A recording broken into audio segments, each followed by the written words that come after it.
The 2010s was a great decade in the NBA. We saw the primes of all-time great players, such as Harden, Durant, Curry, and Kawhi. However, there is no question that one player especially dominated the decade more than anyone else, LeBron James. Now, we've entered a new decade, and there are plenty of great young players in the league that are going to be entering their own primes in the 2020s. But the spot for who will be the best player this decade and take the torch from LeBron is still up for grabs, and only a few players have a real chance of accomplishing this. I believe there are only 3 players with a realistic chance of being the best player of the 2020s. Some honorable mentions are Jason Tatum and Zion Williamson. The first candidate is Anthony Davis. AD is the oldest player on this list at 27. However, assuming he doesn't have a serious injury, he still has at least 6 prime years left. Davis is a perfect modern-day big man. He's a great shooter from mid-range and beyond the arc, as well as being an elite lob catcher and finisher around the rim. He's also a great defensive player, and last year was a finalist for Defensive Player of the Year. Davis has already accomplished a lot in his career so far. He's been first-team All-NBA 4 times, he's been an MVP finalist, and this past year won his first championship with the Lakers. It's crazy to think that he's still just entering his prime. Most players don't truly reach their best years until 27. And now that he has agreed to a 5-year, $190 million maximum contract with the Lakers, and LeBron signed a 2-year, $85 million contract extension, the two of them will be playing with each other for at least the next couple of years. Over the next few years, as LeBron gets older and AD reaches his peak, he will become the better player on the team, and LeBron will be delegating to him more. So don't be surprised if AD wins an MVP or a couple of more championships over the next few years. If he's able to accomplish this, then he may be the best player of the 2020s, but it is all circumstantial. Despite all this, he's still not the most likely option on this list. The next candidate is Giannis Antetokounmpo.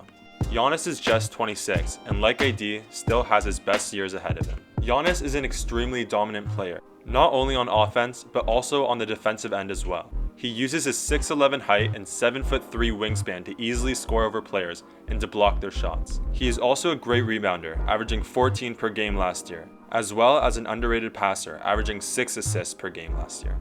Like AD, Giannis has accomplished a lot in his short time in the league so far. He has been named All-NBA First Team twice, Defensive Player of the Year, and just this past season won his 2nd MVP award in a row. However, he has still not won a championship, and the Bucks just signed him to a 5-year, $228 million Supermax extension, which means that they will have to get some better players to surround him with, because his current roster is just not good enough. Another thing that is stopping Giannis from being a champion is the glaring weakness in his game: shooting. In today's NBA, shooting, and specifically 3-point shooting, is extremely important, and it says a lot about Giannis' game that he's been able to accomplish so much without fully obtaining this skill yet. Last year, Giannis shot 30% from 3 on 4.7 attempts. This cut it in the regular season, but in the playoffs it became clear that this was a big weakness for him, as other teams were able to exploit it by developing defensive schemes to not let him drive and force him to shoot. In the 2019 Eastern Conference Finals, the Raptors developed what was known as the wall to guard Giannis, which meant that whenever he was about to drive, there would always be 2 Raptors players helping the primary defender, effectively making it not possible for him to drive and showing that there was a way to stop Giannis. The Heat adopted the wall method in this year's playoffs against the Bucks, and it was able to more or less stop Giannis again. Giannis is able to become a good 3-point shooter, or at least develop a consistent mid-range shot, then he will be able to overcome these defensive strategies. And if the Bucks are able to sign or trade for some good players to surround Giannis with, then he will win a championship and be the best player of the 2020s. But these are all big ifs. Last candidate is Luka Doncic. Luka has already become one of the best players in the league at just 21 years old, which is truly insane. He is a 6'7" point guard with practically every skill you could want from a star player.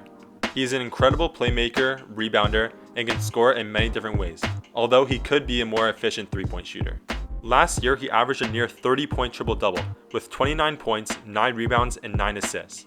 In the playoffs, he was even better, averaging 31 points, 10 rebounds, and 9 assists. He is also on the same team as another young star that complements him perfectly, Kristaps Porzingis. Porzingis is also very young, at 25, and is a 7'3" sharpshooter, which is perfect for Luka because it allows for great spacing on the court. If this duo stays together and more importantly stays healthy, then they have a great chance of winning a championship together in the next upcoming years. There are many young players who have a chance of being the best player of the 2020s. However, Giannis Antetokounmpo, Luka Doncic, and Anthony Davis are the three most likely candidates. And in my opinion, Luka is the most likely out of the three to take the torch from LeBron and be the best player of this decade. Because of his extremely young age, which will give him plenty of time to improve on his weaknesses, his dynamic skill set, which allows him to affect the game in many different ways, and the organization and team he is a part of, the Mavericks, with one of the best owners in the league, Mark Cuban, whose only goal is to win championships and will do whatever it takes to surround Luka with the best players to complement his game. Time will tell if Luka is able to live up to his potential just as LeBron did 15 years ago when he was 21. But as of now, he is looking like the next man up to be the best player in the league in the 2020s.